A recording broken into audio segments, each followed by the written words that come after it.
Hi everybody, it's Az here from Heel vs Babyface with Thursday's edition of the Ironman Challenge. I think it's part 12, all in all. And most importantly, it's time for me to battle against the oppressive Jinthora Law. Now then, if you follow my channel on a semi-regular basis, or regular basis, a couple of weeks tomorrow to be exact, I did a video called Memoirs of a Warlock, Part 1. It's a series which I plan to be ongoing. The next part will be next week, where basically I pick out elements of the game which have had an effect on me, a significant effect on me throughout my WoW life. And the first one was Jinthora Law, this place right here. Because by hammer or anvil, which I refer to in the video itself, this place makes or breaks you. Absolutely makes or breaks you. It was a phenomenal place to go to pre-Cataclysm. Pre all the dubbing down of content. It was a ridiculously difficult place. Loads of elites everywhere. And it could take you hours. Literally, I'm not exaggerating. It could literally take you hours to get from the bottom to the top. It was an almighty bit of content, which I fear will never ever be repeated again. Has the game developed? Is it necessary for it to be? You know, that's debates that we can probably go back and forth in all directions. But to me, Jinthora Law just has such a special place in my heart. Sorry, in my heart. It's just a brilliant place. So to come here on the Ironman Challenge, I've been kind of putting themes to the videos this week. I think Monday was safety, Tuesday was risky, yesterday was ominous, and today I'd say foreboding. If there was a theme for today, it's definitely foreboding. Because before I even started filming today, after I did the filming yesterday, I parked my behind back in the inn at the bottom of the hill. And this morning when I logged on, this is 8:38 UK time. I've actually been up since about 4:45 this morning. I was legitimately, I know this sounds sad, but I was legitimately nervous. I was riding up the hill to get to the quest givers at Jinthora Law, just down at the bottom here of these steps, and for reals, I was nervous. I had a little bit of butterflies in my stomach.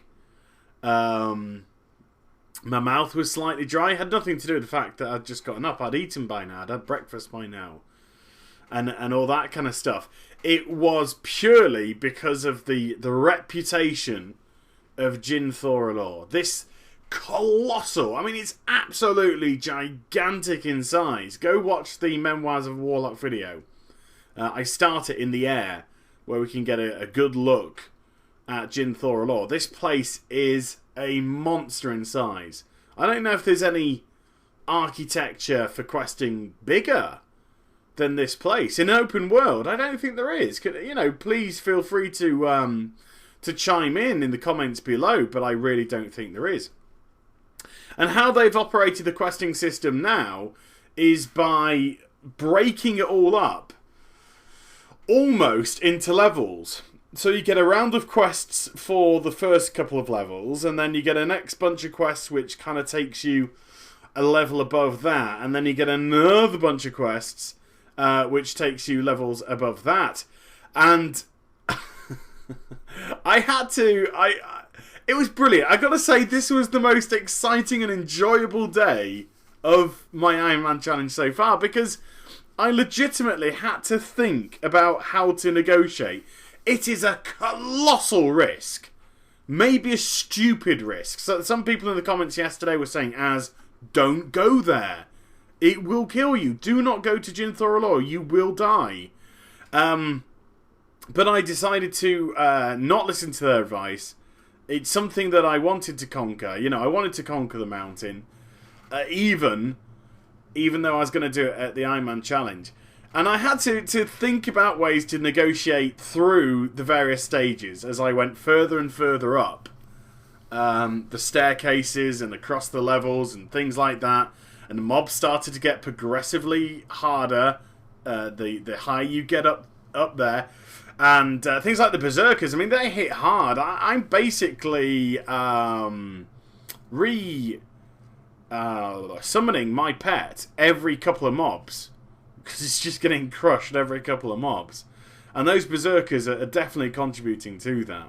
So instead of burning off lots of health using funnel, it just proved to be a lot easier, a lot more simple for me to resummon my pet back into the fight. So you can look at the time. I mean, the time is ticking and ticking and ticking. I was in Jin Thorolor for what felt like an age. What felt like an absolute age today. And I just didn't seem to be getting further and further. This was the beauty of Jin Thorolor. This is the colossal size to it. You have to very carefully make your way to various places. Once you've done the respective quests there, you then have to go back down to the bottom, hand the quests in again, fight your way back up to whichever level that you need to get to. Back up to the level that you need to go to, and then start to progress once more. This place is punishing to the max. And because of the high concentration of mobs, and also because they are humanoids, the vast majority of them, when they hit like 10% health, 5% health pool, they will start to run away feared. Fearing for their lives, so they'll start to flee.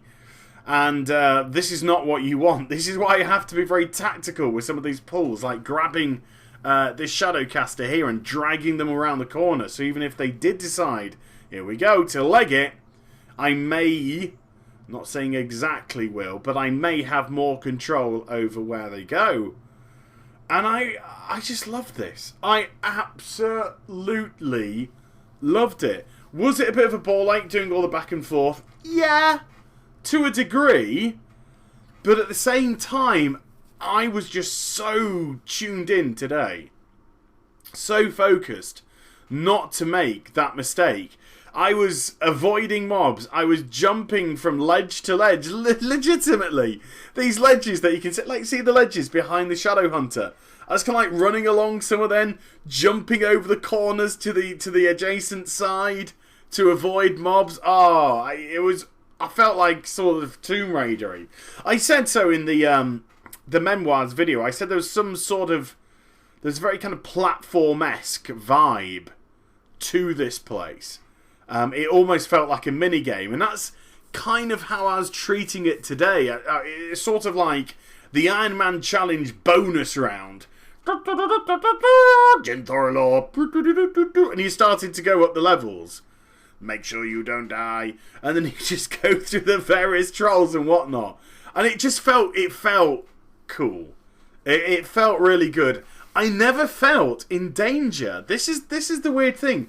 Although I had all this trepidation, although I had all this kind of anxiety about the place because of my past dealings with it, pre-Cataclysm, I never, though, felt in any danger. I felt in control, though, and maybe it was excitement. I don't know. But I just absolutely adored my time here. Look at that, it's ticking on. It's now 9:08 UK time. I was here for a substantial period of time. And the funny thing is, I haven't even finished all the quests. This is kind of like part 1 of Jin Thorolor.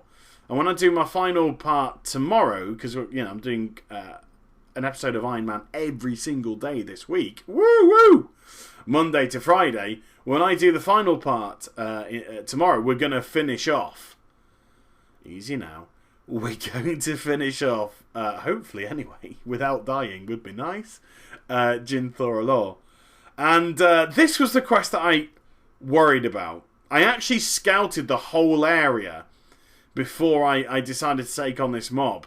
I just wanted to make sure, I was like, when I start attacking it, are a bunch of trolls going to start coming in? maybe surrounding the area, and then I've got to enrage him, and then he's going to go round and stomp everyone, and I've got to make sure they get out of his way.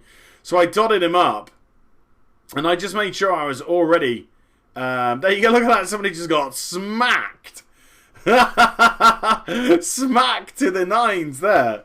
But I just made sure that I was always in control of that mob, and when a bunch of trolls didn't come ploughing in, I was so relieved. But that was a big nervy quest. I was just like, oh man, if like 10 trolls come running in to try and tackle him and I pull their aggro, that could be the game over. And then I've made my way right to the top. This is right at the top now, Jin Thorolor, into the spider cave, just to finish off by getting a few bits and bobs. But even when I get the 6 antidotes or whatever, poison things, whatever I need from here, and when I handed it in, there's more. There's more of Jin Thorolor. But look at, again, just have a look at the clock from the start of the video to when it actually ends. I was here for a substantial period of time, and I loved it, and it's not even over. There is still stuff to do in Jin Thorolor, and it will all come to a head tomorrow. So although I have managed to thankfully get past part 1 of Jin Thorolor, what does tomorrow bring? You know? It could all come crashing down tomorrow in a blaze of glory or a damp squib. Who knows? This place could yet have a twist in its tail for me. One thing that I cannot, under any circumstances, afford to do is take today's success and get cocky. Don't get cocky, kid. Because this place can turn from that anvil into the hammer in a heartbeat. And I don't want to be the hammer. I don't want to be it.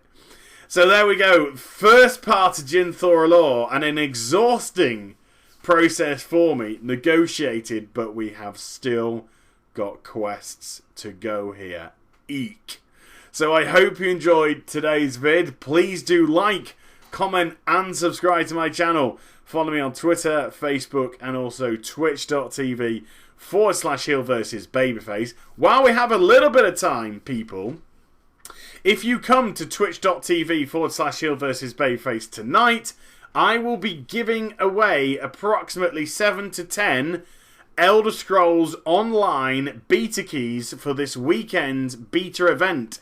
The NDA is lifted. You can stream, you can record, you can do whatever the hell you want. So this weekend we're going to be doing a lot of Elder Scrolls Online streaming. Oh, yes, indeed. So tonight, 7 PM UK time, I'll be doing a giveaway for about 7 to 10 Elder Scrolls Online beta keys. But most importantly, I will be back with some more stuff very soon. You take care, everybody. Bye-bye.